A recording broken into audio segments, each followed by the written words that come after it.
خواتین گھر پر جو فرض نماز پڑھتی ہیں اگر وہ ایک رکعت بیٹھ کر پڑھے اور باقی کھڑے ہو کر پڑھیں تو کیا اس صورت میں نماز ادا ہو جاتی ہے؟ مزمل کراچی سے۔ فرض نماز کھڑے ہو کر پڑھنا ضروری ہے، جب تک بہت شدید مجبوری نہ ہو بیٹھ کے پڑھنا جائز نہیں ہے۔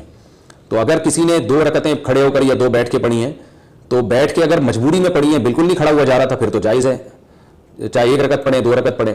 اور اگر بغیر مجبوری کے بیٹھ گئی تو 1 رکعت میں بھی بیٹھ گئی تو نماز نہیں ہوگی۔ دیکھیں جانور کو کھلانا بھی صدقہ ہے، حدیث میں آتا ہے کتے کو پانی پلایا تھے شخص نے، پیاسے کتے کو اللہ نے بخشش کر دی، تو بالکل صدقہ ہے۔ لیکن کچھ جانور ایسے ان کو آپ کھلائیں گے تو ان کی نسل بہت اسپیڈ سے بڑھتی ہے اور وہ انسان کے لیے نقصان دہ بھی ہے۔ تو اگر آپ کتوں کو بہت کھلانا شروع کر دیں گے تو سارے جتنے بھی بے روزگار کتے ہیں وہ سارے آپ ہی کے گھر پہ آ کے ڈیرا لگا کے بیٹھ جائیں گے، اور پھر وہ نسل بھی طبیعت سے بڑھاتے ہیں۔ آپ کو پتہ ہے کتوں کے تو برساتی مینڈکوں کی طرح بچے ہوتے ہیں، پھر ہر جگہ آپ کو کتے ہی کتے نظر آئیں گے۔ تو اس لیے کھلائیں ضرور، مگر کتوں کی نسل پہ بھی کنٹرول کریں، کیونکہ یہ جنگل کا جانور ہے۔ جب علاقوں میں دیکھیں ہمارے یہاں KMC والے جو ہے نا کتوں کی پہلے کنٹرول کرتے تھے ان کی نسل پہ، اور جب کتے زیادہ ہو جاتے تھے تو وہ کچھ زہر وغیرہ کھلا کے ان کو مارا جاتا تھا تاکہ نسل کنٹرول میں رہے۔ اب NGOز وغیرہ نے پتہ نہیں عجیب سا ایک کتا پن کیا ہے کہ کتوں کو مارنے پر پابندی لگا دی۔ اس کا کراچی میں یہ نقصان ہو رہا ہے کہ کتے اتنے ہو گئے ہیں کہ گاڑیوں کے نیچے بھی آ رہے ہیں جس سے ایکسیڈنٹ ہو رہے ہیں گاڑیوں کے، اور پاگل ہو کے کاٹ بھی رہے ہیں لوگوں کو۔ ویکسینیشن کا تو کوئی انتظام ہی نہیں ہے کتوں کی ہمارے یہاں، تو اس کا بڑا نقصان ہو رہا ہے۔ تو یہ حدیث سے ثابت ہے، صحیح ہے، مسلم کی حدیث ہے، مدینہ میں جب کتے زیادہ ہو گئے تھے آپ صلی اللہ علیہ وسلم نے مدینہ کے کتوں کو مارنے کا حکم دیا تھا۔ تو اس سے ہمیں پتہ چلتا ہے کتوں کی نسل جب بڑھ جائے تو ان کو مارنے کا حکم ہے، کیونکہ یہ جنگل کا جانور ہے، وہاں تو نسل خود ہی کنٹرول میں رہتی ہے، شہروں میں تو جو ہے وہ کنٹرول میں نہیں رہتی، وہ فائدے کے بجائے الٹا انسان کو نقصان ہوتا ہے۔ اب آپ دیکھیں کورونا وائرس جب سے پھیلا ہے، لاک ڈاؤن ہوا ہے، تو کتے آزاد گھوم رہے ہیں، انسان گھروں میں بند ہو گئے۔ تو کسی نے بڑی اچھی تصویر ایک واٹس ایپ پہ بھیجی تھی، کتوں کا ایک پورا اجتماع ہے، تو وہ پریشان ہو کے کہہ رہے ہیں کہ کیا یار یہ KMC والے انسانوں کو اٹھا کے لے گا اس دفعہ کتوں کو لے جانے کے بجائے، تو انسان شارٹ ہو گئے مارکیٹ سے، کتے ہر جگہ پھیلے ہوئے ہیں۔ تو اگر آپ اس طرح سے کتوں کو کھلائیں گے نا تو کتے اور بڑھیں گے۔ تو کھلانے پر میں نہیں منع کر رہا آپ کو، لیکن کوئی ایسا طریقہ بھی ہو کہ یہ جو بہت زیادہ اسپیڈ سے کتے پھیل رہے ہیں، ان کی نسل بڑھ رہی ہے، تو کتوں کو مارنے کا بھی کوئی انتظام ہونا چاہیے تاکہ ان کی نسل کنٹرول میں رہے اور یہ انسانوں کو نقصان نہ پہنچائے۔ میں نے ترکی میں دیکھا تھا، وہاں ہر کتے کے گلے میں ایک پٹا پڑا ہوا تھا اور ایک نمبر تھا، رجسٹرڈ نمبر اور رجسٹریشن نمبر اس کا، یہ اس کی علامت ہوتی تھی کہ اس کتے کا پورا ریکارڈ گورنمنٹ کے پاس ہے اور یہ پاگل نہیں ہے۔ کتا جب پاگل ہوتا ہے نا تو پتہ نہیں چلتا کہ یہ پاگل ہو گیا کہ نہیں ہو گیا، وہ کاٹ لیتا ہے، انسان کے لیے بہت نقصان دہ ہے وہ۔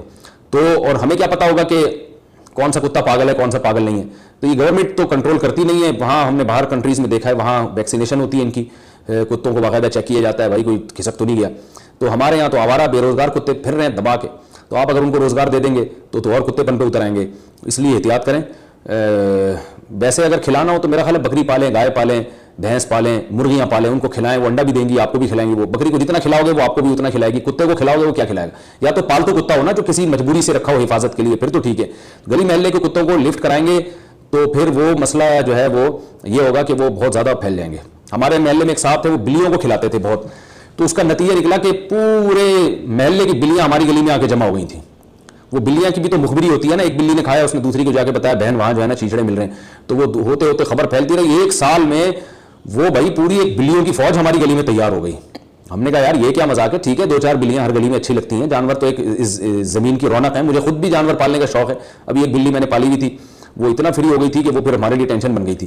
وہ اتنا فری ہو گئی کہ وہ اس نے تو بغیر پیمپر کے وہ باقی چیزیں بھی شروع کر دی اس نے گھر میں ہی، تو پھر ہم اس کو دور کہیں پھکوا کر آئے ہیں، ورنہ بہت پل گئی تھی وہ۔ تو 2-4 تو اچھے ہی لگتے ہیں جانور گلی میں، لیکن بہت زیادہ ہو جائیں تو پھر وہ نقصان کا سبب بنتے ہیں۔ تو ہم نے بھی ان صاحب سے کہا یار یہ بلیوں کو اتنا پروٹوکول آپ دے رہے ہیں، تو پورے محلے کی بلیاں ہمارے محلے میں، پھر ان کو گوشت کھلا کھلا کے ایسا خونخوار بنا دیا کہ وہ مرغیوں پہ بھی، ہم جس دن وہ بزرگ نہیں آتے چیچڑے لے کے تو اس دن پھر وہ دوسروں کے چیچڑے بنانا شروع کر دیا ان بلیوں نے، وہ ہماری مرغی کھا گئی۔ تو جانوروں کو کھلائیں مگر ان تمام چیزوں کو مد نظر رکھ کر۔ بعض لوگ چیلوں کو کھلانا شروع کر دیتے ہیں، بھائی چیل تو انسان کے لیے نقصان دہ جانور ہے، تو چیلوں کو آپ گوشت ڈالو گے، چیل تو خونخوار جانور ہے، وہ ساری چیلیں آپ کے محلے میں جمع ہو جائیں گی، پھر کوئی گوشت نہیں لے جا سکتا۔ میں ایک دفعہ گوشت شاپر میں لے کر آ رہا تھا تو ایک فضائی حملہ ہوا، میں حیران یہ گوشت گیا کہاں سے، پتہ چلا پوری بوٹیاں جو ہے نا وہ محلے میں گلی میں پھیل گئی ہیں۔ پتہ چلا کہ ایک چیل نے وہ پیچھے سے آئی ہے اور ایسے جیٹ طیارے کی طرح اس نے حملہ کر کے تھیلی پہ چونچ ماری۔ تو اسی وجہ سے جو ہے حالت احرام میں بھی چیل کو مارنے کی اجازت ہے، کیونکہ یہ انسان کے لیے نقصان دہ جانور ہے۔